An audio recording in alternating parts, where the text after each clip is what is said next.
ایک تاجر کی دعا۔ بیان کیا جاتا ہے کہ شہر کوفہ کا ایک تاجر کا لاش ہو کر مقروض ہو گیا۔ نوبت یہاں تک پہنچی کہ اس نے بازار جانا چھوڑ دیا اور قرض خواہوں کے مطالبہ سے بچنے کے لیے گھر میں رہنے لگا۔ ایک رات اس نے اپنے سابقہ اور موجودہ حالات کا ذہن میں موازنہ کیا تو اس سے اپنی اس حالت پر سخت افسوس ہوا، جس سے اس سے اپنے سینے میں گٹھن محسوس ہوئی اور وہ زیادہ دیر تک گھر میں نہ بیٹھ سکا۔ تاریکی شب میں اس نے اپنا بستر چھوڑا اور قریبی مسجد میں چلا گیا۔ وہاں اس نے نوافل پڑھے اور گڑ گڑا کر خدا سے دعائیں کرنے لگا۔ اس وقت ایک دولت مند تاجر اپنے گھر میں گہری نیند کے مزے لے رہا تھا۔ اچانک اسے خواب میں کسی کی یہ ندا سنائی دی۔ اس وقت ایک شخص اللہ کو پکار رہا ہے اور اس سے اپنے قرض کی ادائیگی کی درخواست کر رہا ہے، لہٰذا تم اٹھو اور اس شخص کا قرض ادا کرو۔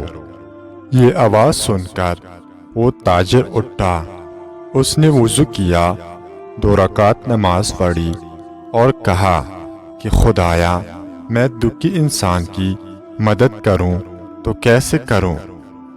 مجھے تو اس کا ٹھکانہ تک معلوم نہیں ہے، میں بھلا کہاں جاؤں؟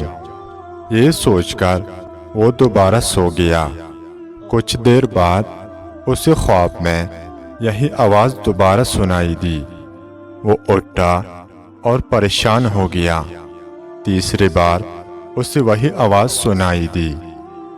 تیسری آواز سن کر وہ اٹھا اور اس نے 1000 دینار ساتھ لیے اور اونٹ پر بیٹھ گیا۔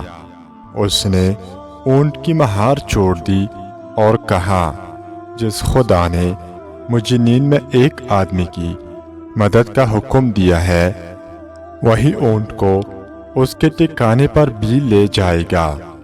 اونٹ نے اپنی مرضی سے چلنا شروع کیا۔ اس نے کئی گلیوں کے موڑ کاٹے اور چلتے چلتے ایک مسجد کے سامنے آ کر رک گیا۔ اس شخص نے کان لگائے تو اندر سے مفلس انسان کی تضرع و زاری کی آوازیں سنائی دی۔ تاجر آواز کی سمت بڑھا اور اس مفلس انسان کے پاس پہنچ گیا اور اس سے کہا، اللہ نے تمہاری دعا سن لی ہے اور اس نے مجھے تمہاری مدد کے لیے بھیجا ہے۔ اب رونے کی ضرورت نہیں ہے، تم فی الوقت یہ 1000 دینار مجھ سے لے لو اور اس سے اپنا قرض ادا کرو اور اپنے اہل خانہ کو کھانا کھلاؤ، اور تم میرا پتہ لکھ لو۔ آئندہ جب بھی کوئی پریشانی لاحق ہو تو آ کر مجھ سے مل لینا، میں تمہاری مدد کروں گا۔ مفلس تاجر بھی بڑا خوددار تھا۔ اس نے اس سے کہا، میں یہ دولت تو تجھ سے لے لیتا ہوں کیونکہ اس کے متعلق مجھے یقین ہے کہ یہ خدا کا بھیجا ہوا رزق ہے، لیکن میں تیرے دروازے پر کبھی نہیں آؤں گا۔ تاجر نے کہا، تو پھر احتیاج کی صورت میں کہاں جاؤ گے؟ مفلس تاجر نے کہا، جس کریم نے آج رات تجھے یہاں بھیج کر میری حاجت پوری کی ہے، آئندہ بھی اسی کریم کے دروازے پر جاؤں گا اور اسی سے درخواست کروں گا، کیونکہ وہ بندوں پر مہربان ہے، وہ اپنے بندوں کو کبھی فراموش نہیں کرتا، اور وہی اپنے بندوں کے دعاؤں کو قبول کر کے تجھ جیسے افراد کو خبر گیری کے لیے بھیجتا ہے۔